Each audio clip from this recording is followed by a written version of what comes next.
નમસ્કાર વિદ્યાર્થી મિત્રો, આજે આપણે ધોરણ 6 વિષય ગણિત ચેપ્ટર નંબર 2 અપૂર્ણાંક અને દશાંશ સંખ્યા એનો આજે આપણે સ્વાધ્યાય 2.1 ના દાખલાનો ઉકેલો પ્રાપ્ત કરીશું. ક્વેશ્ચન નંબર 1 ઉકેલ. તો વિદ્યાર્થી મિત્રો, અહીંયા આપણે જોશું દાખલા નંબર 1 કે જેની અંદર આપણને રકમ આપેલી છે 2 માઈનસ 3 પંચમાંશ. જો એની અંદર આપણને અહીંયા 1 ની અંદર અંશ આપેલો છે, છેદ આપેલો છે, અને અહીંયા 2 ની નીચે આપણને છેદ આપેલો નથી, તો આપણે શું કરીશું વિદ્યાર્થી મિત્રો?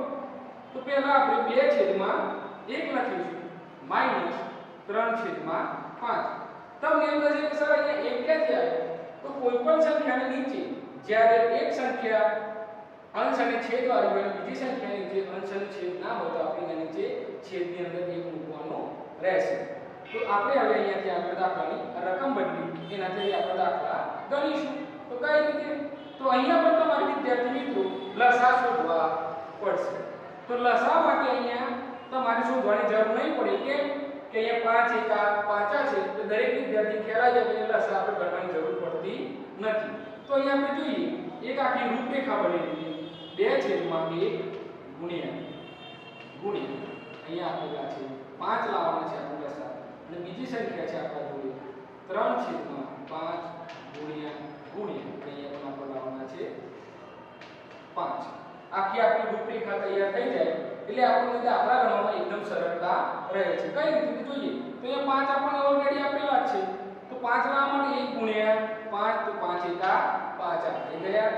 તો મેં પહેલા પણ કીધું તમને વિદ્યાર્થી મિત્રો, જો છેદમાં 5 આપેલા હોય, અંશમાં પણ 5 જ લખવાના, તો બીજી સંખ્યા આવતી નથી.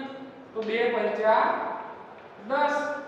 અહીંયા એ જ રીતે 5 નો ગણ્યો બોલીએ તો 5 એકા 5, તો ઉપર પણ આવશે 1 જ, 3 એકા 3. હવે વિદ્યાર્થી મિત્રો તમને એમ થશે કે આ તો દાખલો એકદમ સરળ થઈ ગયો. કઈ રીતે? તો આપણે ચિહ્ન આપ્યું છે બાદબાકીનું, એટલે કે માઈનસનું. તો એની અંદર આપણે જોશું 10 માઈનસ 3 છેદમાં 5. હવે 10 માંથી 3 કાઢો, દરેક વિદ્યાર્થીને આવડી જાય. 10 માંથી 3 કાઢો તો કેટલા આવશે? 7 છેદમાં 5. આ આપણો અહીંયા આવી ગયો જવાબ, ઉકેલ આપેલો 7 છેદમાં 5. અહીંયા આપણને મિશ્ર સંખ્યા આપેલી નથી વિદ્યાર્થી મિત્રો, એટલે અહીંયા આપણે મિશ્ર સંખ્યામાં ફેરવતા નથી. પણ યાદ રાખજો કે જ્યારે છેદ નાનો હોય અને અંશ મોટો હોય તેને આપણે મિશ્ર સંખ્યામાં ફેરવી શકીએ છીએ. હવે આપણે જોઈશું દાખલા નંબર 2. તો દાખલા નંબર 2 ની રકમ છે 4 7 છેદમાં 8. પ્રથમ દાખલો જો એ જ રીતે આપણે દ્વિતીય દાખલો બની ગયો છે, તેની અંદર પણ આપણે રકમ બનાવીશું 4 છેદમાં 1 7 છેદમાં 8. અહીંયા પણ આપણે લસા શોધવાની જરૂર લાગતી નથી, કારણ કે 8 એકા 8 જ થાય. તો ફરીથી આપણે રૂપરેખા બાંધી દઈએ આપણી. તો 4 છેદમાં 1 ગુણ્યા અહીંયા આપણે રૂપરેખાની નીચે રૂપરેખા અનુસાર 10 આપણે લખી દીધો અહીંયા 8. એ જ રીતે બીજી રકમ લખી દઈએ આપણે 7 છેદમાં 8 ગુણ્યા ફરીથી રૂપરેખા અનુસાર અહીંયા આપણે લખી દીધું લસા આપો 8. તો વિદ્યાર્થી મિત્રો તમને ખ્યાલ આવી જાય કે અહીંયા આપણે 8 જ લાવવાના છે, બીજી કોઈ સંખ્યા લાવવાની નથી, માટે આપણે રૂપરેખા બાંધી દઈએ છીએ. તો 8 એકા 8. તો ઉપર પણ એક પ્રમાણે અંશમાં પણ 1 જ આવશે, તો 7 એકા 7. અહીંયા વિદ્યાર્થી મિત્રો તમને એમ લાગે કે અહીંયા 1 છે, તો આપણે 1 નો ગણ્યું બોલવું પડે, તો હા, તો 1 8 8 તો જ આપણને લસા 8 મળે. એનાથી આગળ આપણે જોઈશું ઉપર પણ કેટલા આવશે વિદ્યાર્થી મિત્રો? 8 જ આવશે. કેટલા આવશે? 8. કેમ કે નીચે છેદની અંદર 8 છે, તો અંશ પણ 8 જ. તો અહીંયા આપણે ગુણાકાર કરવો પડશે. તો આપણે 4 8 32. ઘડી આવડે છે વિદ્યાર્થી મિત્રો? ના આવડતા હોય તો ગુણાકાર કે થોડા ઘડિયાળ ડિઝાઇન કરી લેજો. તો 4 8 32. અહીંયા ખાસ ધ્યાન આપજો વિદ્યાર્થી મિત્રો, અહીંયા બાદબાકીનું ચિહ્ન પ્રથમ દાખલા માટે આપણે અહીંયા બાદબાકી કરી હતી. અહીંયા પ્લસનું ચિહ્ન છે, એટલે કે સરવાળાનું ચિહ્ન છે, તો અહીંયા આપણે સરવાળો કરીશું. તો 32 વત્તા 7 અને બંનેમાં છે લસા એક સરખા છે, માટે લસા શોધી કાઢ્યા આપણે. તો 8 આવી ગયા. તો 32 વત્તા 7 કેટલા થાય ભાઈ? 39. કેટલા થાય? 39 છેદમાં 8. આ આપણને શું મળ્યું ભાઈ? ઉકેલ. શું મળ્યો? ઉકેલ. તો 39 છેદમાં 8. અહીંયા પણ હું એ જ વાત કહીશ કે આને પણ આપણે મિશ્ર સંખ્યામાં ફેરવી શકીએ છીએ, પણ જ્યારે આપણને રકમ મિશ્ર સંખ્યામાં ના આપી હોય ત્યારે આપણે ફેરવવાની જરૂર પડતી નથી. અહીંયા તમારો જવાબ પૂરો થઈ જાય છે. આગળ તમારે ઘણું બધું મિશ્ર સંખ્યામાં ફેરવવું હોય તો તમે આ દાખલાને પણ ફેરવી શકો છો. હવે આપણે જોઈશું દાખલા નંબર 3. અહીંયા વિદ્યાર્થી મિત્રો જોઈ લો 3/5 + 2/7 આપેલા છે. 3/5 + 2/7 રકમ થઈ ગઈ તૈયાર. અહીંયા તમને થાય કે 5 અને 7, તો 5 અને 7 આપેલા છે તો આપણે એનો લસા શોધવો પડે. તો લસા શોધતા પહેલા અહીંયા હું એક લસા લખી દઉં છું. લસા બરાબર અહીંયા જે આવશે આપણે જવાબ દઈશું. તો 7 × 5 = 35. આનો લસા 35 થાય. તમને એમ થાય સરે કઈ રીતે ડાયરેક્ટ લખી દીધું? તો જો વિદ્યાર્થીઓ તમને સમજાવવા માટે અહીંયા હું નીચે લખું છું કઈ રીતે કર્યું કે 5 અને 7. તો લસા શોધવા માટેની રીત છે. તો 2 ના ઘડિયાની અંદર 5 પણ ના આવે અને 7 પણ ના આવે. તો કોઈ પણ લસા શોધતા પહેલા 2 3 4 5 એમ જ જવાનું. ડાયરેક્ટ 5 7 8 જવાની જરૂર નથી. પણ જો તમને ખ્યાલ હોય કે 5 નો આપણે 5 વડે જ ભાગી શકીએ છીએ, તો 5 × 5 = 7 ના 7 આપણે લખીશું નીચે. તો 7 5 ના ઘડિયાની અંદર 7 આવતા નથી, 6 ના ઘડિયામાં નથી આવતા. તો આપણે શું કરીશું? અહીંયા પણ 7 × 7 આયુ 1 નીચે. તો આપણને જવાબ મળશે કેટલો? 5 × 7. 5 + 35 આવી ગયો વિદ્યાર્થી મિત્રો. અહીંયા લસા 35. તો જુઓ અહીંયા 35 લસા આવી ગયો. તો લસા કાઢી નાખું છું કારણ કે થોડી જગ્યાની તકલીફ પડે છે વિદ્યાર્થી મિત્રો એના માટે. અહીંયા જોઈ લો. અહીંયા આપણે કરીશું હવે નીચે ફરીથી આને આ જ રીત. કઈ રીતે? તો આપણે રૂપરેખા બાંધીશું. 3/5 ગુણ્યા અહીંયા આપણે લાવવાના છે લસા 35. એ જ રીતે બીજી રૂપરેખા બાંધીશું આપણે 2/7 ગુણ્યા અહીંયા પણ આપણે રાખીશું 35. ખ્યાલ આવી ગયા? 35 ક્યાંથી આવે? લસા લખ્યા છે. લસા લખ્યા હોય એટલે આપણે ફક્ત દાખલાની અંદર હવે શોધવાનું શું રહ્યું? તો અહીંયા કઈ રકમ લખીએ તો 35 થાય. તો મેં તમને થોડી વાર પહેલા પણ વિદ્યાર્થી મિત્રો 7 × 35 કરો તો પણ લસા આપણને મળી જાય છે કારણ કે બંને વિભાજ્ય સંખ્યા છે એના માટે. તો 5 ની અંદર કેટલા ઉમેરીએ 35 આવે? 7. કેટલા ઉમેરીએ? 7. તો ઉપર પણ કેટલા આવશે વિદ્યાર્થી મિત્રો? 7. તો 3 + 21 ઘડિયા આવડે છે ને વિદ્યાર્થી મિત્રો? તો અહીંયા 35 લાવવાનું છે. તો અહીંયા પણ આપણે શું કરીશું? 7 × 35 અને ઉપર પણ અહીંયા 5 લખીશું. કેમ? કારણ કે હું વારંવાર રિવિઝન કરતો રહું છું કે જે છેદની અંદર હોય એ જ અંશની અંદર સંખ્યા લખવાની. તો 5 × 10. તો અહીંયા આપણે શેનું ચિહ્ન આપેલું છે? સરવાળાનું વિદ્યાર્થી મિત્રો. તો અહીંયા આપણને બંને છેદ સરખા મળી ગયા. તો આપણે છેદ લખી દીધા 35. ઉપર કઈ રકમ મળી છે આપણને? 21 + 10. તો 21 + 10 આપણને અહીંયા મળી છે. તો આપણે શું કરીશું અહીંયા વિદ્યાર્થી મિત્રો? તો સરવાળો 21 + 10 કરીએ તો કેટલા થાય? 31/35. ફરીથી અહીંયા આપણને ઉકેલ મળી ગયો છે 31/35. આપણું ખાસ ધ્યાન રાખજો. અહીંયા પણ એક વાત કરીશ કે અહીંયા મિશ્ર સંખ્યા આપેલી નથી માટે આપણે મિશ્ર સંખ્યા ફેરવવાની જરૂર નથી. અને આ દાખલાને તમે મિશ્ર સંખ્યામાં પણ ફેરવી શકો નહીં કારણ કે અહીંયા છેદ મોટો છે અને અંશ નાનો છે. માટે આ સંખ્યાને આપણે મિશ્ર સંખ્યામાં પણ ફેરવી શકીશું નહીં. એનાથી આગળ વિદ્યાર્થી મિત્રો હવે આપણે જોશું દાખલા નંબર 4. દાખલા નંબર 4 ની અંદર પણ આપણે પહેલા હું લખી દઈશ અહીંયા લસા. અહીંયા જુઓ લસા આપણે અહીંયા લાવવાનું રહેશે. લસા કઈ રીતે લાવશું? મેં તમને થોડી વાર પહેલા જ કીધું કે બંને વિભાજ્ય સંખ્યા તમે 11 ની 15 નો ગુણાકાર કરો તો પણ તમને લસા મળી જશે. બધામાં એવી રીતે કરવાની જરૂર આવતી નથી, પરંતુ એક સરળ રીત માટે તમને શીખડાવું છું. જો અહીંયા આપણે એનો લસા શોધીશું 11 અને 15. તો તમને ખ્યાલ હશે વિદ્યાર્થી મિત્રો થોડી વાર પહેલા જ કીધું કે આપણે 2 નો ઘડિયો 3 ના ઘડિયાની શરૂઆત કરવાની. ડાયરેક્ટ 11 ની 15 પર જવાની જરૂર નથી. એ જ રીતે આપણે જોઈએ તો અહીંયા 2 ના ઘડિયામાં 15 કે આપણે પણ 3 ના ઘડિયામાં 3 × 5 15 અને 11 ના 11 કે તો 3 ના ઘડિયામાં 11 આવતા નથી.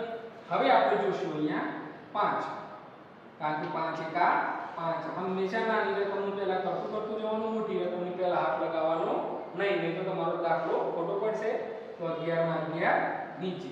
હવે તમને ખ્યાલ જ હશે કે 11 કોઈ ઘડિયામાં આવતા નથી, ફક્ત 11 એકા 11 સિવાય. તો 11 એકા 11. તો અહીંયા આપણને લસા શોધી કાઢીએ. આપણે કયો મળશે? આપણે 3 ગુણ્યા 5 ગુણ્યા 11. તમને એમ થાય કે સર અહીંયા તો આપણને લસા ગુણાકાર કરી મળશે. તો 11 55. તો આપણે કરી દઈએ. ચલો ગુણાકાર 55 ગુણ્યા 3, કારણ કે 55 ગણ્યું ના ફાવતું હોય, ના રીત ગણી શકતા, સરળ રીતે ગણી લેવાનું. તો 5 3 15, 15 નો 5 રો વધી આવી 1, 5 3 15, 15 ને 100. તો 165. આપણે કેટલો લસા મળ્યો વિદ્યાર્થી મિત્રો? 165. અહીંયા ફરીથી એકવાર અહીંયા લસા હું અહીંયા ભૂસી નાખું છું, ગુણાકાર ભૂસી નાખું છું, કારણ કે અહીંયા આપણો દાખલો ગણવાનો છે માટે. એ જ રીતે આપણે ફરીથી રૂપરેખા બનાવીશું. ભાઈ રૂપરેખામાં શું આવશે? ફરીથી હવે તમને ખ્યાલ આવી ગયો હશે કે 9/11 ગુણ્યા બરાબર 165 છેદમાં. ફરીથી એ જ રૂપરેખા, એટલે આપણે દાખલો ગણવામાં ભૂલ પડે નહીં, કારણ કે આપણે જે દાખલો ભણ્યો હોય એ આપણને યાદ રહે. કારણ કે જો વિદ્યાર્થી મિત્રો, અમુક વિદ્યાર્થી મિત્રોની ઘણી વખત એ ભૂલ થતી હોય છે કે એક રૂપરેખા લખી નાખો અને બીજી રૂપરેખા લખવાનું ભૂલી જાય, એટલે દાખલો ખોટો પડતો છે. માટે પહેલા આપણે રૂપરેખા તૈયાર કરી દેવાની, એટલે જો આ ગણીએ તો આપણે ધ્યાન આવી જાય કે બીજી આપણી રૂપરેખા બાકી છે. તો 11 માં કેટલા ઉમેરીએ? તો ભાઈ 165 થાય. એટલે થોડી વાર પહેલા જ કીધું કે 11 અને 15 નો ગુણાકાર કરો તો પણ 165 જ થાય. તો ઉપર પણ આપણે અહીંયા 15 લેશું. તો 15 નવા, જો 15 નવા તમને ના ફાવતું હોય, આપણે 135 થાય છતાં પણ જો ના ફાવતું હોય તો તમારે 15 ગુણ્યા 9 કરી દેવાનું. જે વિદ્યાર્થીને 15 ના કર્યું ના ફાવતું હોય તો 9 5 45. તો 45 નો 5 રો વધી આવી 4, 9 એકા 9, 9 અને 4 કેટલા થાય વિદ્યાર્થી મિત્રો? 13. આવી ગયો 135. તો અહીં કેટલા આવશે? 135. એ જ રીતે અહીંયા 15 માં કેટલા ઉમેરીશું? ખ્યાલ આવી જાય કે અહીંયા તો 11 ઉમેર્યા હતા, અહીંયા 15 ઉમેર્યા, તો અહીંયા આપણે 11 ઉમેર્યા. તો અહીંયા પણ આવશે 11 અને 11 4. આનો ગુણાકાર કરવાની જરૂર નથી, કારણ કે 11 4 44. તો હવે અહીંયા દાખલો ગુણાકાર કાઢી નાખું છું અને આપણે આગળ જોઈએ એ પ્રમાણે. તો અહીંયા પણ આપણે શું કરીશું? બાદબાકી. જો અહીંયા પ્લસ હોય તો પ્લસ સરવાળો કરવાનો, બાદબાકી હોય તો બાદબાકી કરવાનો. તો 135 ઓછા 44 છેદમાં 165. આ આપણને અહીંયા દાખલાનો જવાબ હવે શોધવાનો છે. જો 135 માંથી 44 કઈ રીતે કઢાય? તો વિદ્યાર્થી મિત્રો, આપણે જૂના દાખલા 1 થી 5 ની અંદર ભણી ગયા છીએ. તો કઈ રીતે કઢાય? તો 10 કો લઈને આ દાખલાનો અંદર જવાબ આવશે. 5 માંથી 4 જાય તો 1, 3 માંથી 4 જતા નથી, તો આપણે 10 કો લેશું. તો અહીંયા આવશે 0, અહીંયા આવ્યા 13. કારણ કે 10 અહીંયા એટલે 10 ને 3 13 માંથી 4 કાઢો તો કેટલા વધે વિદ્યાર્થી મિત્રો? 9. તો કેટલો જવાબ મળ્યો આપણને? 91. કેટલો મળ્યો છે? 91. 91 છેદમાં 165. 91 છેદમાં કેટલો મળ્યો છે? 165. ખ્યાલ આવ્યો વિદ્યાર્થી મિત્રો? આનો ઉકેલ આપણને કેટલો મળ્યો? અહીંયા પણ હું તમને એક વાત કહીશ કે છેદ મોટો છે, અંશ નાનો છે. જો અંશ નાનો હોય અને છેદ મોટો હોય તો એનો કદી મિશ્ર સંખ્યા કહેવાતી નથી. હવે વિદ્યાર્થી મિત્રો, તમને એમ થશે કે સર આ નાના તો આપણે અત્યાર સુધી જે દાખલા ગણ્યા એ બધા બે રકમના, તો અહીંયા 3. હું વિદ્યાર્થી મિત્રો તમને એમ કહું છું કે અહીંયા 3 આપ્યા હોય, 4 આપ્યા હોય, એનાથી તમારે ગભરાવાની જરૂર નથી. કેમ? રૂપરેખા દાખવાની એની એક રહેશે, ફક્ત આપણે લસા શોધવાના રહેશે. તો લસા ફરીથી આપણે રૂપરેખા જોઈને લસા લખીને લસા શોધવા પડશે. તો અહીંયા તમને સરળ રીતે હું તમને ખ્યાલ આપી દઉં કે અહીંયા 10 લસા આવશે. તો તમને અંદર સર કઈ રીતે આવશે? તો જોઈ લઈએ આપણે કઈ રીતે આવશે. તો 2, 5 અને 10. તો કઈ રીતે આવશે? તો 2 એકા 2, 5 ના 5, 2 પંચા 10. તો અહીંયા પણ હવે 2 3 માં ઘડિયા પણ નહીં આવે, 4 ના ઘડિયામાં પણ નહીં આવે, તો 5 ના ઘડિયામાં અવશ્ય આવશે. કેમ? તો 5 એકા 5. તો આપણને કેટલા મળ્યો ભાઈ? 2 ગુણ્યા 5. તો 5 દુ 10. તો આપણને લસા કેટલો મળ્યો વિદ્યાર્થી મિત્રો? 10. તો ફરીથી આપણે અહીંયા લસા પૂછી નાખીશ, કારણ કે જગાનો અભાવ છે. ફરીથી વિદ્યાર્થી મિત્રો તમને કહું છું. તો જો અહીંયા આપણે ગણીશું. ફરીથી રૂપરેખા અહીંયા બાંધીશું. તો 7/10 ગુણ્યા અહીંયા લખી દીધું 10. અહીંયા ક્યાં ધ્યાન આપવું? અહીંયા આપણે 1, 2 અને 3 રકમ આપેલી છે. બીજી રકમ છે 2/5 ગુણ્યા અહીંયા બીજી રકમ છે 3/2 ગુણ્યા અહીંયા પણ આપણને લસાઅ આવશે 10. ખ્યાલ આવી ગયો? આ રીતે રૂપરેખા તૈયાર કરી તો વિદ્યાર્થી મિત્રો તમને એકદમ સરળતા રહે. હવે તમને ખ્યાલ આવી ગયો પહેલા આપણે શું શોધવાનું છે? છેદ. તો છેદ અહીંયા 10 લાવવા માટે શું કરશું? 10 એકા 10 ઉપર પણ આપણે એક જ લખીશું 7 એકા 7 5 ના અંદર કેટલા ઉમેરીએ તો 10 થાય વિદ્યાર્થી મિત્રો? તો 5 દુ 10. એ જ રીતે ઉપર પણ આપણે કેટલા લખીશું? 2 જ લખીશું કારણ કે તમને વારંવાર કહેતો હોઉં છું કે જેટલા છેદમાં હોય એટલા અંશમાં લખવા પડે. 2 2 4. એનાથી આગળ આપણે અહીં જોઈશું 10 લાવવા માટે 2 5 10. તો અહીંયા પણ ઉપર કેટલા આવશે ભાઈ? 5. તો 5 3 15 થયો. તો અહીંયા આપણને આપણું વિદ્યાર્થીઓ શું આપ્યું છે? સરવાળો. તો અહીંયા આપણે ફરીથી રકમ લખીશું કે 7 + 4 + 15 છેદમાં 10. છેદમાં કેટલા લખીશું? 10. હવે આપણે સરવાળો કરીએ તો 15 ને 4 કેટલા થાય? 19. 19 ને 7 એ સરવાળો મેં અહીં કરી બતાવું છું વિદ્યાર્થી મિત્રો કે 26 છેદમાં 10. અહીંયા તમારે મિશ્ર સંખ્યાઓ ફેરવવું હોય તો ફેરવી શકશો. કેમ? કારણ કે અહીંયા આપણને શું મળ્યું છે? ઉકેલમાં છેદ નાનો છે અને અંશ મોટો છે, પણ આપણે અહીંયા પણ મિશ્ર સંખ્યા આપેલી નથી માટે આપણે અહીંયા ફેરવીશું નહીં. ખાસ વિદ્યાર્થી મિત્રો એ છઠ્ઠા દાખલાની અંદર તમે જોજો આ છઠ્ઠો દાખલો એટલે vi લખેલું હોય એટલે રોમન અક્ષર લખેલા છે. તો વિદ્યાર્થી મિત્રો તમને એમ થાય સાહેબ છ તો લખેલા નથી પણ આ રોમન અક્ષરમાં લખેલા છે. તો અહીંયા જુઓ અહીંયા મિશ્ર સંખ્યા આપેલી છે. ખાસ અહીંયા વિદ્યાર્થી મિત્રો ધ્યાન આપજો. અત્યાર સુધીના જે આપણે દાખલા ગણ્યા પહેલો, બીજો, ત્રીજો, ચોથો, પાંચમો તેની અંદર કોઈ જગ્યાએ મિશ્ર સંખ્યા હતી નહીં, પણ અહીંયા શું છે? આપણને મિશ્ર સંખ્યા આપેલી છે. તો મિશ્ર સંખ્યાને આપણે પહેલા અપૂર્ણાંકમાં ફેરવવું પડશે કારણ કે આજનો આપણું ચેપ્ટર છે અપૂર્ણાંક અને દશાંશ સંખ્યા. તો એને સાદા અપૂર્ણાંકમાં કઈ રીતે ફેરવીશું? તો આપણે પહેલા પાંચમામાં ચોથામાં ભણ્યા હશો. જોઈ લો ફરીથી એક વાર એ રીત શીખવાડી દઉં તમને.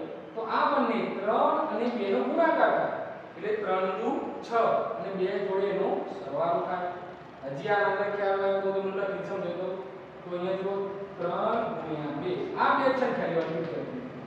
3 × 2 અહીંયા વત્તા 2 ના 2 લખો કેટલા થાય? 3 દુ 6 6 વત્તા 2 કેટલા થાય? 7 અને 8. તો 8 છેદમાં 3. આ વિદ્યાર્થી મિત્રો ભૂલવા નહીં કે નીચેનો છેદ આપેલો હોય એનો નિશાન એની એમ જ રહે છે. અહીંયા આપણે એ જ રીતે અહીંયા કરીશું. અહીંયા પણ શું કરીશું? 3 × 2 + 1 કેટલું થાય? અહીંયા પણ 3 6 6 ને 7 7 છેદમાં 3. તો અહીંયા આપણને રકમ મળી વિદ્યાર્થી મિત્રો કઈ મળી? 8 છેદમાં 3 અને 7 છેદમાં 3. 7 છેદમાં અહીંયા આપણે કેટલા લેવાના છે? 2 લેવાના છે. કેટલા લેવાના છે વિદ્યાર્થી મિત્રો? 2. કારણ કે અહીંયા આપણને છેદ આપેલો છે 2. તો 2 માટે અહીંયા આપણે રકમ મળી ગઈ. તો ફરીથી આપણે અહીંયા શું કરીશું વિદ્યાર્થી મિત્રો? ફરીથી જગાના લીધે અહીંયા આપણે રકમ કાઢી નાખીશું અહીંયાથી. કારણ કે રકમ આપણને મળી છે કઈ મળી છે? 8 છેદમાં 3 વત્તા 7 છેદમાં 2. 7 છેદમાં 2 મળી છે. તો ફરીથી આપણે રૂપરેખાને પ્રમાણે લસા શોધવું પડશે. આપણે શું શોધવું પડશે? લસા. તો અહીંયા તમે તાત્કાલિક ખબર પડી 3 દુ 6 ગુણાકાર કરો તો પણ એક લસા મળે છે વિદ્યાર્થી મિત્રો. અને લસા શોધીશું તો પણ એ જ મળશે. તો અહીંયા આપણે લસા શોધતા નથી. જો તમારે જોવા હોય તો એક વાર કરી બતાવી દઉં. 2 અને 3 2 એકા 2 અહીંયા 3 ના 3 3 એકા 3 કેટલા મળ્યા? 2 × 3 બરાબર 6. અહીંયા લસા હતા હું પૂછતો નથી કારણ કે એ જગ્યા બની ગઈ છે. તો લસા છે 6. હવે અહીંયા ફરીથી આપણે પોતાની રૂપરેખામાં મૂકીશું કઈ રીતે? 8 છેદમાં 3 ગુણ્યા ફરીથી છેદમાં કેટલા આવશે? લસા પર કેટલા આવે વિદ્યાર્થી મિત્રો? 6.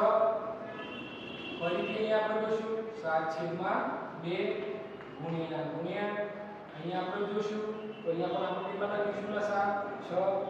2 નો કેટલા ઉમેરીએ 6 થાય વિદ્યાર્થી મિત્રો? તો 3 2 3 6. અહીંયા પણ ઉપર કેટલા લખીશું? 3. ફરીથી છે એ વખત તમને સમજાવું છું. તો અહીંયા આપણે જે છેદમાં લખ્યું હોય એ અંશમાં આવે. તો 7 × 21. તમને એમ થાય કે 7 પહેલા ઉપરનો ગણતા પછી બીજો દાખલો ગણતા. તો વિદ્યાર્થી મિત્રો તમારા માટે અહીંયા એ કર્યું છે તમે જે પ્રમાણે પહેલા રૂપરેખા લખી દો તો પછી તમે ઉપરનો પહેલા ગણો કે નીચેનો ગણો એટલે તમને તકલીફ પડશે નહીં. પણ જો આ રૂપરેખા નહીં લખેલી હોય અને તમે બીજી સંખ્યાનું લખી દો તો ઉપરની સંખ્યા છૂટી જાય, ઉપરની લખી દો તો નીચેની છૂટી જાય. એ ના છૂટે એના માટે આ રૂપરેખાનો ખાસ ઉપયોગ કરવો. અહીંયા જો 6 બાર માટે શું કરીશું? 3 દુ 6. અહીંયા પણ આપણે કેટલા આવશે? 2 આવશે. 8 દુ 16. તો અહીંયા શું કરવાનું છે વિદ્યાર્થી મિત્રો? સરવાળો. તો અહીંયા સરવાળો કરીશું 16 + 21/6. ભાઈ 16 અને 21 નો આપણે સરવાળો કરીએ તો કેટલો થાય ભાઈ? અહીંયા ડાયરેક્ટ પણ કહી શકાય 1 ને 6 7 અને અહીંયા 2 ને 1 37. કેટલો થાય? 37/6. આ અહીંયા આપણને ઉત્તર તો મળી ગયો છે વિદ્યાર્થી મિત્રો કે 37/6 આનો જવાબ છે. પણ મેં તમને થોડી વાર પહેલા કીધું કે મિશ્ર સંખ્યા આપેલી છે. આપણે કઈ આપેલી છે? મિશ્ર સંખ્યા. મિશ્ર સંખ્યા માટે આપણે શું કરીશું? 37 અને 6 ને મિશ્રમાં ફેરવશું. કઈ રીતે ફેરવશું? તમે જોઈ લીધું વિદ્યાર્થી મિત્રો. 37/6 6 36. એ 7 માંથી 6 જાય તો કેટલા વધે? 1 3 માં 3 જાય તો 0. વિદ્યાર્થી મિત્રો બીજી એક વસ્તુ ખાસ ધ્યાન આપજો. હું અહીંયા ઉકેલ લખું છું આનો કે જ્યારે હંમેશા યાદ રાખો જે છેદ આપેલો હોય એ હંમેશા છેદમાં જ રહે છે. એટલે તમને એક ચક્ર શીખવાડી દો કઈ રીતે આવે છે. 6 થી ચાલુ થયું અહીંયાથી 1 અને અહીંયાથી આ રીતે આખું ચક્કરું ચાલતું હોય છે. આ ચક્કર યાદ રાખો તો પણ સારું છે. અહીંયાથી 6 ના આવે તો આમ પણ કરી શકો છો. 6 36 અને ઉપર આવે 1 2 એ તમને શીખાય કે કઈ રીતે આપણે લાયા હતા. તો આપણને એનો ગુણાકાર કઈ રીતે કર્યો તો 6 36 અને 1 37. તો આપણને અહીંયા આનો ઉકેલ મળી ગયો છે. તો નમસ્તે વિદ્યાર્થી મિત્રો, આજે આપણે આ 2.1 ના 6 દાખલા પૂર્ણ કર્યા છે. જો તમને ખબર ના પડી હોય તો ફરીથી એકવાર વિડિયો રિવાઇન્ડ કરી દેજો અને કોમેન્ટમાં મને લખજો. જો ખબર ના પડી તો ફરીથી આ દાખલા આપણે સમજાવીશું. નમસ્તે.